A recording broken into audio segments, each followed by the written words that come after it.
बार की बात है, शहर में राहुल अपने दोस्त के साथ रहता था। वो एक सरकारी नौकरी करता था।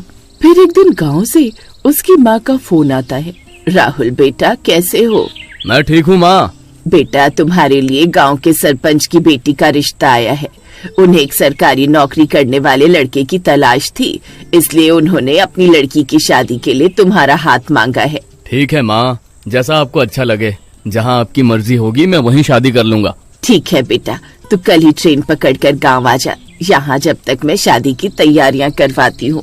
ठीक है माँ, मैं कल आता हूँ। फिर राहुल ट्रेन पकड़कर अपने गांव पहुँच जाता है। गांव पहुंचकर वो अपनी होने वाली बीवी से मिलता है। वो बहुत सुंदर होती है। फिर उनकी शादी हो जाती है। फिर 2 दिन तक राहुल सुमन के साथ गांव में ही रहता है।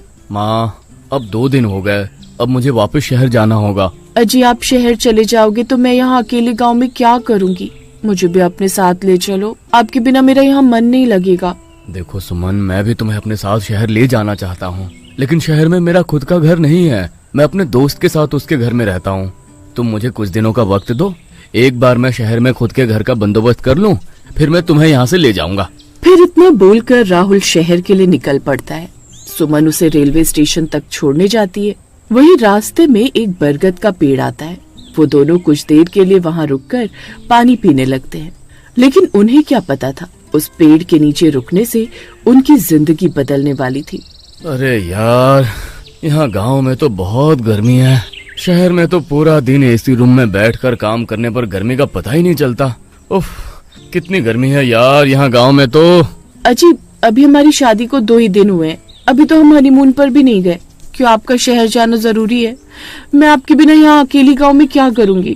क्या आप कुछ दिनों के लिए और छुट्टियाँ नहीं ले सकते? उनकी ये सब बातें उस बरगद के पेड़ पर बैठा वो भूत सुन रहा होता है। नहीं सुमन, अभी ऑफिस में काम बहुत ज्यादा है और अभी अभी मेरा प्रमोशन भी हुआ है। मैं अभी छुट्टियाँ नहीं ले सकता। ये सुनकर सुमन बहुत उदास हो जाती है। फिर वो दोनों स्टेशन की ओर आगे बढ़ जाते हैं। फिर राहुल ट्रेन पकड़कर शहर के लिए निकल जाता है और सुमन वापस घर की ओर लौटने लगती है। फिर वो वापस लौटते वक्त वही बरगद का पेड़ आता है। सुमन उसके नीचे कुछ देर के लिए बैठ जाती है। अजी, आप मुझे अकेला छोड़कर क्यों चले गए? मैं आपके बिना यहाँ अकेली क्या करूँगी? उसकी बातें सुनकर उस भूत को सुमन पर बहुत तरस आता है। अरे, इसका पति कितना नकारा निकला। बेचारी नई नवेली दुल्हन को अकेला छोड़कर चला गया। फिर सुमन अपने घर की ओर चल देती है और कुछ देर में घर पहुंच जाती है। फिर रात होने पर सुमन अपने कमरे में उदास बैठी होती है। वहीं दूसरी तरफ वो भूत भी सुमन के बारे में सोचता रहता है और उस भूत को सुमन से लगाव हो जाता है और वो उस पेड़ से नीचे उतरता है और राहुल का रूप ले लेता है और उसकी तलाश में गांव में निकल पड़ता है और सुमन की खुशबू का पीछा करते करते उसके घर पहुंच जाता है। फिर वो खिड़की से झांक कर देखता है तो सुमन बेड पर उदास बैठी हुई होती है। अब उस भूत को सुमन से प्यार हो चुका होता है। फिर भूत सुमन को खिड़की से आवाज देता है, सुमन, सुमन देखो, मैं आ गया। राहुल को खिड़की में देखकर सुमन खुशी से पागल हो जाती है। अजी, आप वापस आ गए। मैं जानती थी आपको मेरा प्यार वापस खींच लाएगा, लेकिन आप यहाँ खिड़की पर क्यों खड़े हो? घर के अंदर आइए ना। फिर सुमन भागकर जाती है और दरवाजा खोलती है। राहुल को देखकर उसके माँ बाप भी चौंक जाते हैं। अरे बेटा, तू वापस आ गया? तू तो कह रहा था अभी और छुट्टियाँ नहीं मिल पाएंगी। अरे, मैं सुमन के लिए आया हूँ। मुझसे सुमन का उदास चेहरा देखा नहीं गया, इसीलिए मैं वापस आ गया। फिर वो भूत राहुल बनकर सुमन के साथ रहने लगता है। सुमन भी अनजान थी कि वो उसका पति नहीं बल्कि एक भूत है। फिर वो दोनों खुशी खुशी रहने लगते हैं। फिर अगले दिन राहुल सुमन को खाना खिलाने बाहर ले जाता है और वापस घर लौटने में रात हो जाती है। रात होते ही राहुल की आंखें लाल होने लगती हैं। आपकी आंखों को क्या हुआ जी? ये इतनी लाल कैसे हो गई? अरे, ये तो कल रात में अच्छे से सो नहीं पाया ना, इसलिए ऐसे लाल हो गई है। तभी गली के सारे कुत्ते राहुल को देखकर भौंकने लगते हैं। शु, शु, शु, चलो भागो यहाँ से। पता नहीं आज इन्हें क्या हो गया। आज से पहले तो कभी ऐसे भौंकते नहीं थे। अरे चलो भागो यहाँ से, नहीं तो एक एक को काट डालूंगा। भागो यहाँ से। फिर जैसे ही राहुल उन्हें घूरता है तो वो डर के मारे वहाँ से भाग जाते हैं। अजी, आपकी आवाज को क्या हो गया? ये अचानक से इतनी भारी कैसे हो गई? अरे कुछ नहीं, बस ऐसे ही थोड़ा गुस्से में बोला ना, इसलिए ऐसे ही हो। फिर वो दोनों अपने घर आ जाते हैं और सुमन सो जाती है। भूत सुमन का बहुत ख्याल रखता है। काश सब कुछ ऐसा ही चलता रहे। अरे 2 दिन हो गए इसके पति को गए हुए। वो शहर पहुंचने वाला होगा। अगर उसने पहुंचकर इसे फोन कर दिया तो मेरा भेद खुल जाएगा। मुझे कुछ करना होगा। फिर भूत घर की छत पर जाता है और टेलीफोन की तार को काट देता है ताकि राहुल अपने घर फोन न कर सके। वहीं दूसरी ओर राहुल भी शहर पहुंच जाता है और पहुंचते ही सुमन को फोन मिलाता है। अरे ये क्या, फोन क्यों नहीं मिल रहा? बड़ी अजीब बात है। कोई बात नहीं, कल फिर से फोन मिलाकर देखूंगा।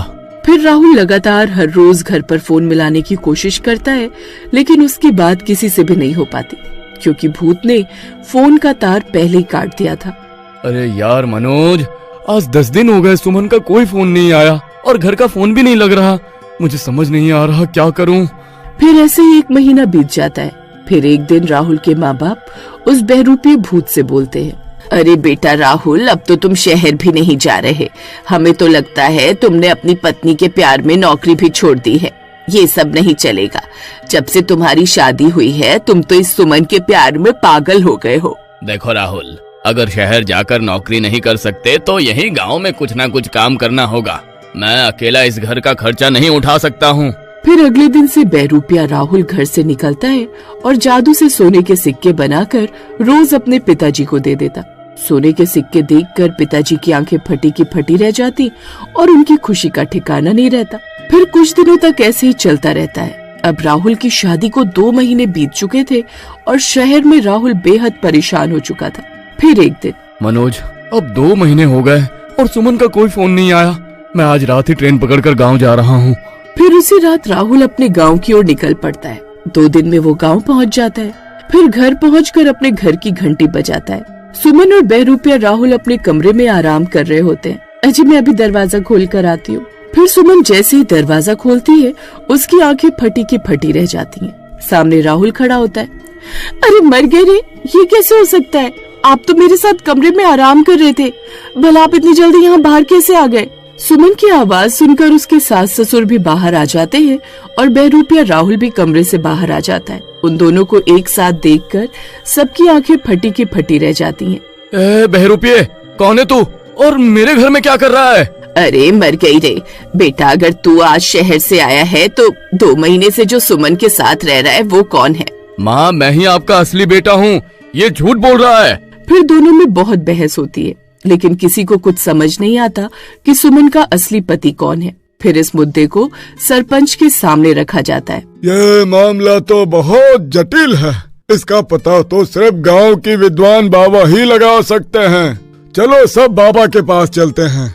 बाबा, मैं इस बहरूपिये से कुछ सवाल पूछूंगा जिसका जवाब या तो सिर्फ मैं जानता हूँ या मेरे माँ बाप जानते हैं।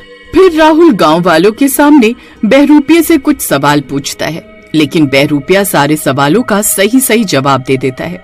ये देखकर उसके माँ बाप भी चौंक जाते हैं। अजी यही मेरे असली पति हैं। ये मुझसे बहुत प्यार करते हैं। अगर ये बहरूपिये होते तो मुझे कोई न कोई नुकसान जरूर पहुंचाते, लेकिन पिछले 2 महीनों में इन्होंने मेरा बहुत ख्याल रखा। मैं इनके साथ ही रहना चाहती हूँ। जो ये आदमी शहर से आया यही बहरूपिया है। ये तुम क्या कह रही हो सुमन? मैं ही तुम्हारा असली पति हूँ। बाबा भी ये देखकर चौंक जाते हैं। फिर बाबा भूतिया राहुल की आंखों में देखते हैं और अपनी शक्तियों से ये मालूम कर लेते हैं कि ये राहुल नहीं भूत है। तो ये बात है। मुझे इस भूत की असलियत सबके सामने लानी होगी। फिर बाबा अपने थैले से एक कांच की बोतल निकालते हैं और बोलते हैं, जो भी सुमन से ज्यादा प्यार करता है उसे सुमन के प्यार की सौगंध है। वो अभी के अभी इस बोतल के अंदर समा जाए। अरे नास मीठे बूढ़े, सठिया गया है क्या?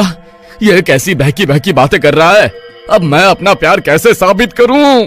तभी बहरूपिया राहुल सुमन की ओर देखता है और बोलता है, सुमन, आज पहली बार किसी ने मुझे मेरे प्यार की सौगंध दी है। मुझे पता है ये बाबा मुझे इस बोतल में कैद करना चाहता है, लेकिन फिर भी मुझे अपने प्यार को साबित करने के लिए इस बोतल में जाना होगा। मैंने तुमसे सच्चा प्यार किया है सुमन, और आगे भी करता रहूंगा। अलविदा, अलविदा। फिर इतना बोलकर भूत बोतल के अंदर चला जाता है और बाबा उसे कैद कर लेते हैं। ये सब देखकर गांव वालों की आंखें फटी की फटी रह जाती है। राहुल और उसके घर वाले भी अपने बेटे को वापस पाकर बहुत खुश थे, लेकिन अपने असली पति को वापस पाकर भी सुमन खुश नहीं थी, क्योंकि वो भी उस बहरूपिये से प्यार करने लगी थी। फिर बाबा उस भूत को लेकर वहाँ से चले जाते हैं। अगर आप इसका पार्ट 2 देखना चाहते हैं तो कमेंट कीजिए।